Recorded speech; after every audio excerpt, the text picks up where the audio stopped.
পাউরুটি রসমালাই বা ব্রেড রসমালাই আমার আজকের রেসিপি।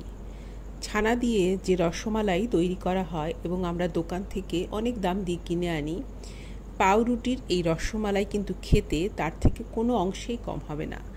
খুব সাধারণ কিছু উপকরণ দিয়েই সুন্দরের এই মিষ্টি আপনি বাড়িতে বানিয়ে নিতে পারবেন। আর পাউরুটি দিয়ে বানানো হয়েছে বলে খেতে কিন্তু একদমই খারাপ হবে না। ফ্রিজে রেখে ঠান্ডা করে যদি আপনি এটা পরিবেশন করেন, সবাই খুশি হয়ে খাবে বা পছন্দ করবে। নমস্কার, স্বাগত জানাচ্ছি ফ্লেভারস অফ কলকাতায়। সাথে আছি আমি নন্দিনী।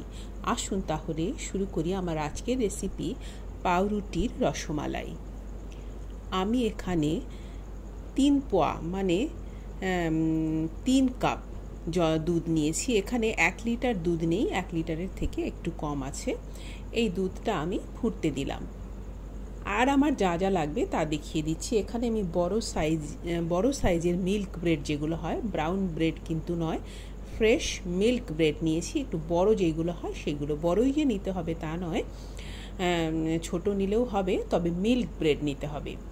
এই রকম একটা কৌটোর মুখ দিয়ে বা ঢাকনা দিয়ে এইভাবে আমি কেটে নেব।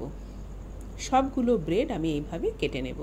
যেহেতু পাউরুটির রসমালাই, পাউরুটি তো লাগবেই। আর এখানে নিয়েছি আমি গুঁড়ো দুধ 1/4 কাপ পরিমাণ, একটু জাফরান নিয়েছি। আর ওই ছোট বাটিটার মধ্যে আমি নিয়েছি এলাচ গুঁড়ো। গুঁড়ো দুধ আমি গরম দুধ দিয়ে গুলে নেব, আর জাফরানও একটু গরম দুধ দিয়ে ভিজিয়ে রাখবো। এই সময়ের মধ্যে আমার দুধটা যে আমি ফুটতে দিয়েছিলাম সেটা ফুটে উঠেছে। দুধটা কিন্তু খুব বেশি গাঢ় করতে হবে না, মানে 3 পোয়া দুধ শুকিয়ে, মানে একটু শুকনো করে আমি 1/2 লিটার মতো করে নেব। এর থেকে বেশি শুকনো কিন্তু করতে হবে না। দুধ ফুটে উঠলেই, আর খুব বেশি জাল করতে হবে না। আমি আজকে গরুর দুধ ব্যবহার করেছি, আপনারাও চেষ্টা করবেন ফুল ক্রিম মিল্ক ব্যবহার করতে।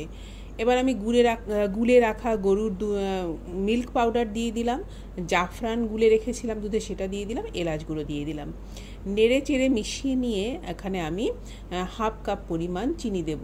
চিনিটা 1/2 কাপ বা তার থেকে একটু কম দিলেও হবে, যেহেতু মিল্ক পাউডারে বেশ কিছুটা মিষ্টি থাকে। এইটুকু মিষ্টি দিলেই কিন্তু এই মিষ্টিটা ঠিকঠাক হবে, মানে না মিষ্টি কম হবে না বেশি হবে। আপনারা যদি 1/2 কাপ চিনি দেন তাহলেই মিষ্টিটা একেবারে পারফেক্ট হবে। এবার অনেকটা সময় ধরে ফুটিয়ে নিয়েছি। 3 পোয়া দুধ শুকনো করে আমি 1/2 লিটার করে নিয়েছি, এর থেকে বেশি শুকনো করতে হবে না। এই রকম যখন হবে তখনই আমি ফ্লেমটাকে অফ করে দেব।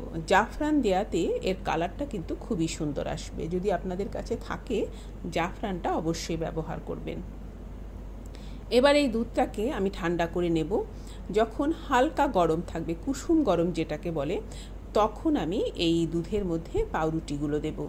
খুব বেশি গরম দুধে যদি পাউরুটি দেওয়া হয় তাহলে কিন্তু পাউরুটি গলে দুধের সাথে মিশে যাবে। সেই জন্য দুধ যখন হালকা গরম থাকবে তখন আমি এইভাবে পাউরুটির টুকরোগুলো এই দুধের মধ্যে দিয়ে দেব। দোকান থেকে আমরা এই মিষ্টিটা কিনে আনি, এটা খেতে তো খুবই ভালো হয়, কিন্তু তার জন্য আমাদের এত বেশি পয়সা দিতে হয়, তখন কিন্তু খেতে ভালোই লাগে না। আর যেটা হয়েছিল, আমি যেদিন এই মিষ্টি তৈরি করেছি ঠিক সেই দিনই আমার বাড়িতে দোকান থেকে রসমালাই কিনে আনা হয়েছিল, কোনোভাবে এসেছিল। এবং আমি বলতে পারি আপনাদের যে দোকানের থেকে বাড়ির তৈরি এই রসমালাই খেতে কিন্তু অনেক বেশি ভালো ছিল। আমি এরকম ছোট ছোট বাটিতে, মাটির বাটিতে সার্ভ করে ফ্রিজে রেখে দেব, এবং যখন এটা ঠান্ডা হবে তখন আমি পরিবেশন করব। এটা কিন্তু খেতে ভীষণই ভালো লাগবে। আপনারা একদিন বানিয়ে দেখবেন। আর কোনো ঝামেলাই নেই, উপকরণও খুব বেশি লাগে না। তৈরি হয়ে গেল পাউরুটির রসমালাই বা ব্রেড রসমালাই। আশা করছি আমার আজকের রেসিপি আপনাদের ভালো লেগেছে। ভালো লাগলে আমার চ্যানেলটিকে সাবস্ক্রাইব করে আমার সাথেই থাকার অনুরোধ করব। আজ এই পর্যন্তই, ধন্যবাদ।